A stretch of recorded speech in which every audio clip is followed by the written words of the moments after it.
Okay, another type of substitution that we can do is the trigonometric substitution. I will show you two cases here. Whenever we have this form of a constant a to square it minus the x square, we can substitute this by the sine, right?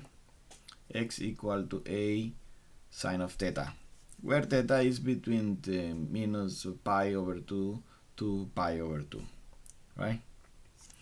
So one example that I have here is this. Let's say we have this integral.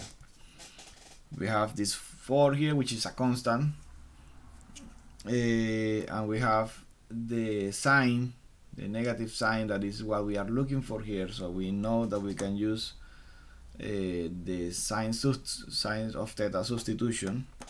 Of course, theta in this case will be equal to, we divided 2 on both sides, right? And then apply the opposite function of sine of theta, which is r cosine of x over 2, right? The derivative of that is, again, the constant is there, multiplied by cosine of theta, right? If we do the substitution here, we will have to include this cosine in the top also.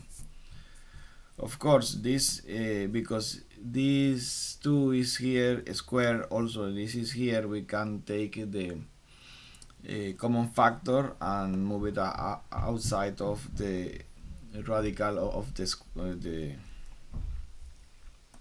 yes, of the radical, and we have the 2 here, so this 2 is going away. Then we can also change that by the trigonometric identity, which is the Pythagorean trigonometric identity, that will say that 1 minus sine of square of theta is equal to cosine square of theta, right? So because this is a square, we can remove this square root here, and we will factorize it, the resulting cosine of theta, which will be basically the integral of the differential of theta, right?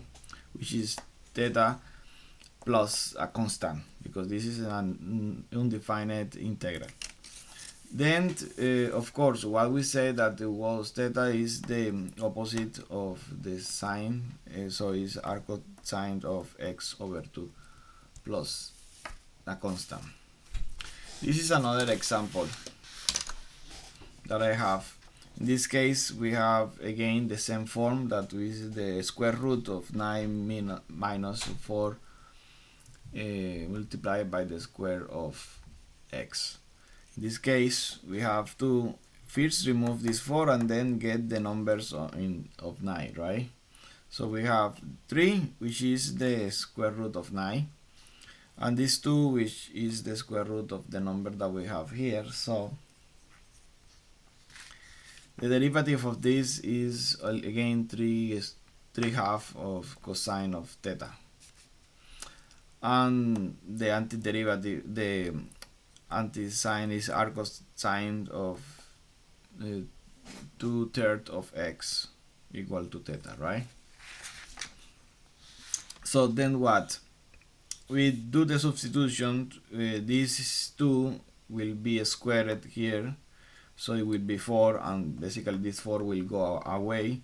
This 3 square will be 9, so I can basically take the common factor of 9, because 9 is 3 square. I will get out as a 3, and I will let 1 over sine square of theta, right?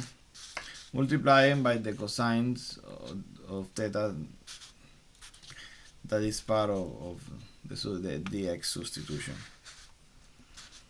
So again, we move this 3 outside, we have this 3 over 2 because the substitution here. This is the square root of cosine of square of theta. Basically, we take away the square root, and we will have the integral of the cosine square of theta.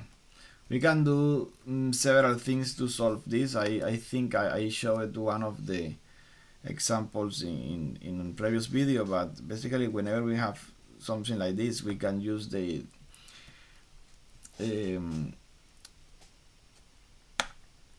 identity that is equal to the cosine square of theta, which is 1 plus the cosine of 2 times the angle theta over 2, right? So the denominator is the same, so we can move the denominator to one of the terms in the numerator and the other one also, and that is what we do here, right? We have 1/2 for this one, and we have also another half here, sorry, and then we still have this 9/2 here. If we do the integration for this one and this one, we will have that we still have 2 times the angle, but this also it is an identity that we can change it by 2 times the sine cosine of the same, right? If we do the substitution after we do the integration, all this is plus c, right? We will have this, the arc cosine of 2x/3, but here we have something that is difficult to understand. The sine of the arc cosine of 2/3, basically this is the same, exactly the same, right? This is opposite functions, but this one, what will be the cosine of the arc cosine of this? In this case, we have to see how we have the sine. If we say that sine of theta is 2x/3, right, by the assumption at the beginning, it means that we have, this is the hypotenuse and this is this axis, right, the y-axis. So in this case, if I have these two, basically the resulting x-axis will be the square root of 9 minus 2x squared, right? And then basically we substitute it here, and that's it, plus the constant.